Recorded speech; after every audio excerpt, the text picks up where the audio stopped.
I read a very scary scenario where a nuclear-tipped cruise missile was launched at Diablo Canyon nuclear power plant. This is a common fear that people have when it comes to nuclear energy.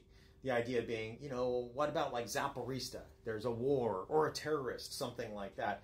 And so you have a release of the radioactivity. And that's a rather common fear, but let me kind of help put that in perspective. The reactor containment is designed to withstand a jet impact already. And what that means is that if a large jumbo jet, wham, goes straight into it, it's designed to not leak. Now, you might think, well, yeah, that's great. I'm really happy you have that. But what if there were 10 of them?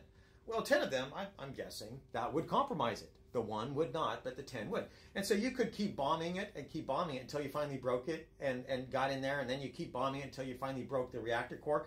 And then you would make a big mess. And yeah, that would make a big mess. And everybody at the plant would be potentially harmed. I mean, that's a lot of bombs.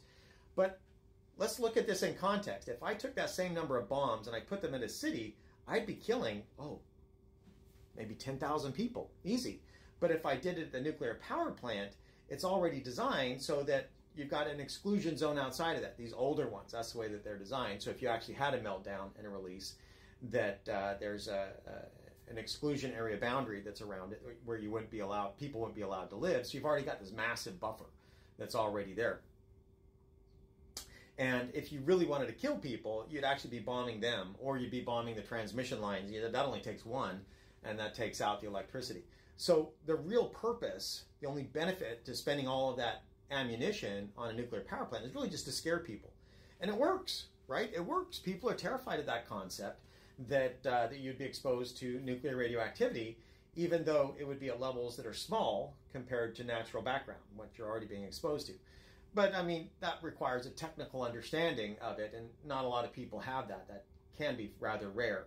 And so it's a genuine fear that people have, even though there are far more risky things that are out there. That one tends to scare people because it's nuclear, and that's some fun science, but I think it's fun science. But hopefully that helped put it in context. Thanks for the question. Hope you enjoyed the video, and y'all have a fantastic day.